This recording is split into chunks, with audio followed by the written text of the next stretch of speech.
Hey, welcome back. First of all, I want to apologize for the heater. I hope that's not too loud or annoying, but it is cold down here in Texas right now, so I need that to keep functioning out here. I do not have central air heating in this shop.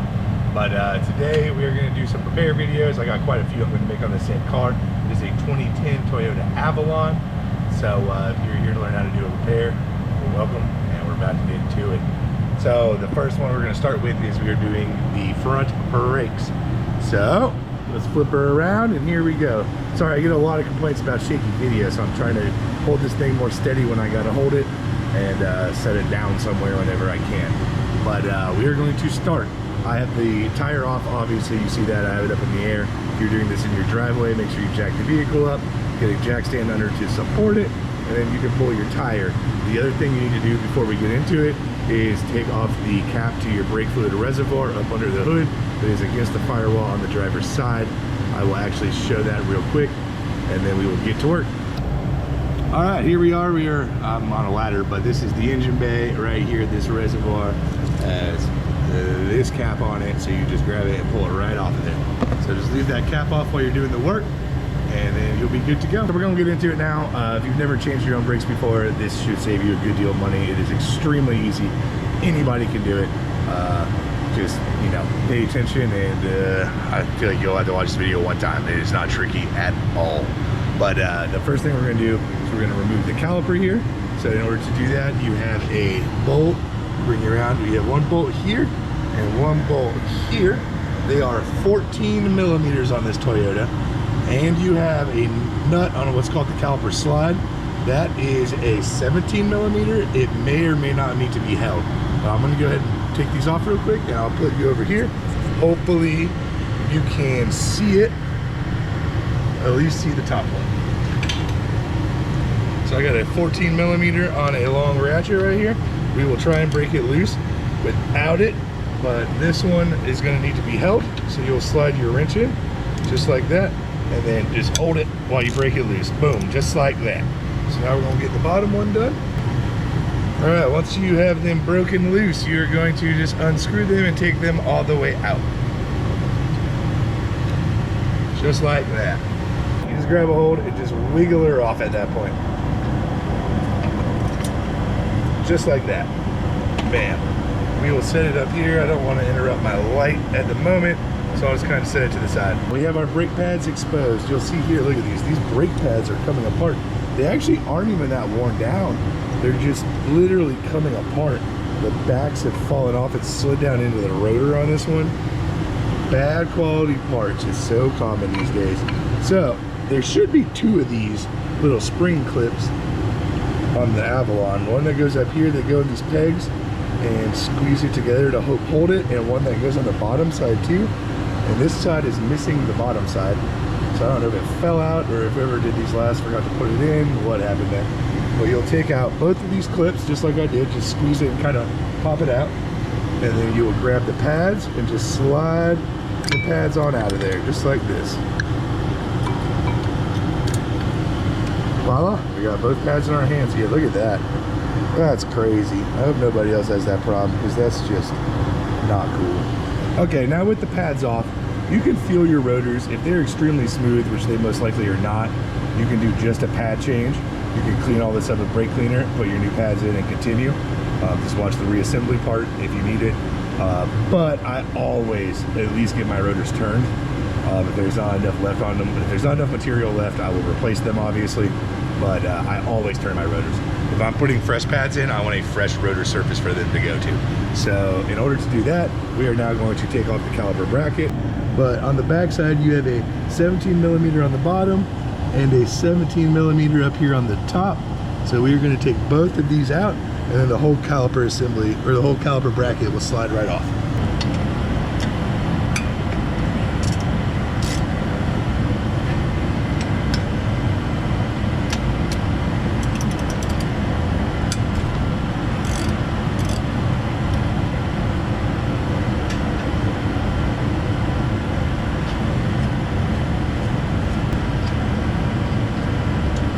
All right, with the two caliper bolts out, the whole caliper bracket just comes right on off of there. All right, now that you have the caliper bracket off, your rotor is exposed, you can just grab it and it will come right on off of the lugs. We have the rotor off, we have the caliper off, caliper brackets off, everything is stripped down. So what we're going to do now is we're going to prep for the new parts to go on. So the most important thing is we need to depress the caliper so that it's nice and flush and will fit the new pads in it. You can use an old brake pad. Let me grab one real quick. So you can use an old brake pad. This is an old school trick. You flip it over upside down, use the back, and a C-clamp. You can put it here and here, and you can crank it down and squeeze it. They have a new tool for this that I will put a link up in the video and in the description for Amazon, as well as the actual pads and rotors if you need them. It's much cheaper on Amazon if you want to order it. You can save some money and it helps us out, gives us kickbacks. But this is a caliper ratcheting tool. So what you'll actually do is you'll stick it down in here. It takes 2 hands to do it, but I can demo it. So we'll put it in here like this, and then you just literally turn it up and then ratchet it down. Sorry, you need 2 hands, but you just basically just use it like a ratchet, and this will expand and compress the caliper. Then you flip a little lever here to loosen it and pop it right out. This is by far the easiest way to do this. If you plan on doing your brakes more than one time, it's well worth the like 15 bucks it costs to get one of these things. They are tremendous. So I'm gonna go ahead and depress that caliper, and then I'll show you the next step. All right, here we are, easy peasy lemon squeezy. Caliper is completely compressed. Like I said, just a good old ratcheting motion, and voila, there you have it. So there are 2 things we need to do now before we are ready to put the new brakes on. Number 1 is on your caliper bracket here. This part here where we unbolted the caliper before, these are called caliper slides. These need to be able to move in and out freely. So when you grab a hold of this bracket, you should be able to pull these in and out. This one is super gummed up and stuck. Look at this one. This one was also super stuck. So this is something a lot of people miss when they do their own brakes. These need to move nice and free. And when they're stuck and all gummed up like this, you got to pull them out, clean them, and re-grease them. So I'm going to show you how to do that real quick. We'll start with this first one. They have these little rubber boots on them. Just literally get your fingers on the boot and just pop it down off of the caliper slide, just like that. So now that it's pulled down and exposed, this should just pull right out, just like that. So I'm going to go ahead and get them both out, and then I'll show you how to clean them and re-grease them. All right, we are literally right next to the heater, so it's probably pretty loud, but I'm going to show you real quick how I do this. So what I'd like to do is I'll grab brake cleaner, and first I'll start by just dousing it down and getting what I can off of here. Use a paper towel to wipe it. Get whatever gunk I can get off of that slide. That'll get 90% of it, you know, maybe even all of it, depending on what it's like. But this old grease is a little gummy. So then I'll get me a piece of red Scotch-Brite like this, and just very gently rub around it, just 1 or 2 passes. I'll put some heavier pressure where there's grease still built up, just like that. And then we'll do one more little dousel of brake cleaner, wipe her down, and she's good as new.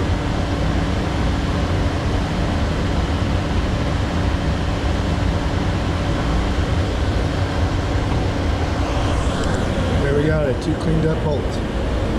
Okay, all I do with these is I just douse a little brake cleaner down in each hole, let it wash around and just drain it out like this a couple times. It's really, I mean, without a brush or something you can put down in there, it's going to be about as good as you can do. You might be able to shove your pinky up in the hole or something, maybe like a screwdriver with a paper towel wrapped around it, but for the most part this typically gets the job done pretty well. I'll also tell you, this is probably the least scientific thing I'm ever going to say on this channel, but I like this O'Reilly's brake cleaner the best because when it gets some cuts on your hand, it burns the most, which tells me it's probably some pretty strong chemicals breaking stuff apart.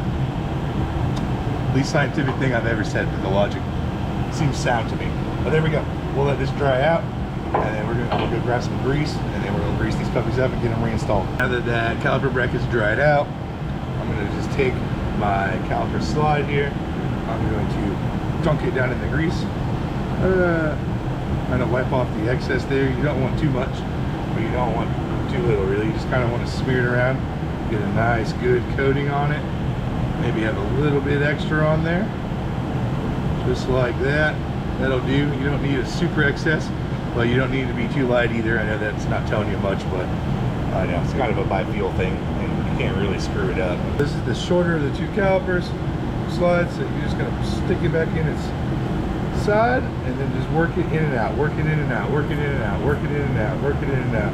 If it starts to get gummy and not want to slide, you can pull it back out, clean it off again, and then reapply. But this is moving nice and easy and freely, so that is good now, much better than what we had.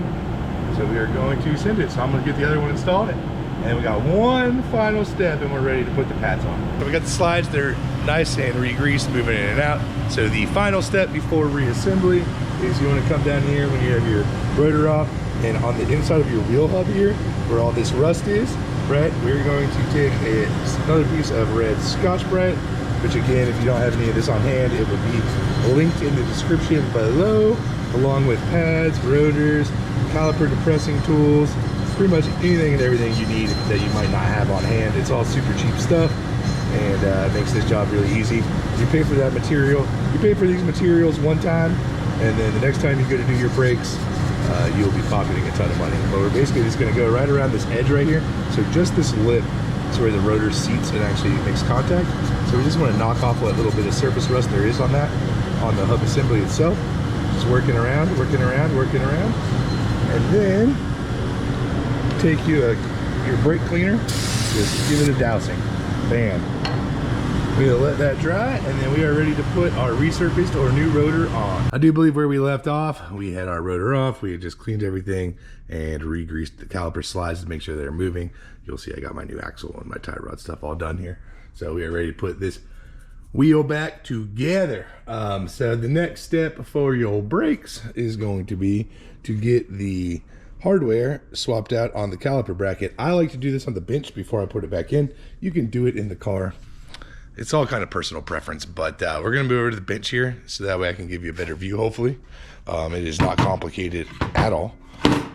This particular car, these are directional, so you see I got my 4 pieces left here. Already put the other side together. You'll see over there. Ah, yeah. But yeah, let me just set you up here for now. Hopefully you can see what I'm doing here, but you're gonna take a flathead screwdriver. You're just going to stick it in here behind the little metal, pop it out, just like that. And because these are different, if you want to do them one at a time, so that way you can match them up, feel free. But the rule of thumb on this Avalon here that I've noticed is that the, which will be pretty much for any of these little metal hardware pieces. There you go. So this is in, but the rule of thumb is that you want the spring to depress as you slide the pad in, because that helps put tension on it and hold it in place, I guess. So I'm gonna go ahead and swap out the other 3 real quick, and I'm gonna show you one last little trick, and we'll be ready to put this puppy back in the car. Okay, here we are. We got all 4 fresh pieces of hardware. What I like to do is just kind of put a finger in here and press in and make sure that there is no nothing lipping over the edge of the metal, and everything on this is completely flush. So now what we're going to do here is we're going to take a little dabble of grease, and we're going to put grease inside each of these where the brake pad is going to make contact, and that's going to allow it to move a little freely and help with any squeaking in the future, other than the obvious wear indicator that squeaks on purpose. But I'm trying to prevent premature squeaking, so that's one of the tricks I was shown. I don't know if it does anything or not, but I do it every time. It doesn't hurt, so just give it a go. So I'm going to apply just a finger dabble of grease in on this edge here, and down on the bottom right here, just a little layer of grease on each one of these, and then I'm ready to put it in the vehicle. Okay, here we are back at the wheel area, and I was going to show you real quick. So I'm ready to hang my caliper bracket on, which it goes on the front side on this. But here's another little trick that a lot of people don't know or never thought of, but it's super simple. If you don't have a set screw in your rotor, just screw a lug nut on. It'll hold it standing upright and make it not be a pain in the butt while you're trying to get your caliper bracket on, and you don't risk damaging it. So there's that. We're going to put our 2 bolts back in. Make sure that you put some Loctite on the threads. I'm going to be using this blue Loctite right here. I always Loctite caliper bracket bolts. Let me set you over here. So it doesn't take much.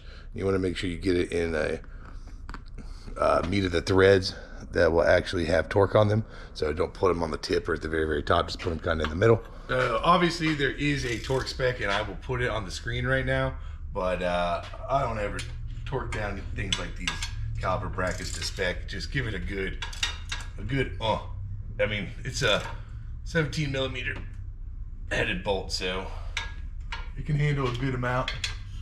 With the Loctite on there, you'll be good to go. Certain things are very important, obviously, like heads and axle nuts and things, but like that's gonna get us done there. All right, so now we are ready to install our pads and drop our caliper back on. So I'm going to cut that one loose, grab the pads, stick them in place, and then I will show you kind of what it looks like, I guess, when it's done. I mean, it's not that complicated. Stick your pads in. This one, when I did the other side, it's actually a little trickier just because you have those little V-clips that want to push the pads out. So you tab those in. It kind of takes two hands. I won't be able to get a good shot of it. But when you put the two tabs in, it'll make sense when you try it. You kind of got to hold it, squeeze it together, and then fish the caliper on before it starts to spread. And just kind of do it all in one swoop, if that makes sense. It's not terribly difficult at all, but it is worth noting it's not like your standard pads where you can just willy-nilly it and just plop them in and then pop your caliper on. You do kind of got to hold them in place while you set the caliper on. And here we go, all tightened up and back together. So like I said, it's really not that bad, but it does take multiple hands. So you're going to hold the pads once you get the springs in place, and then use your other hand to grab the caliper and get it over the top, so that way it can't come apart and push the pads out of the thing. And once you get it there, it'll stay while you position the bolt. You don't have to like keep a hold of it anymore. But so now we're at the very end here. What we're going to do is I'm going to douse this rotor down in this whole little area with some brake cleaner one last time, and then we will put the tire on. This lug nut can now come off. And then do not forget to put the cap back on your brake fluid reservoir when you are finished, and to pump up the brakes. So hopefully this video helped you out, and the camera wasn't too shaky or the heater wasn't too loud. If it was, feel free to let me know in the comments. Hit the thumbs up button if the video helped you out. If you got time, order the parts on Amazon. That helps us out a lot. And thanks for watching.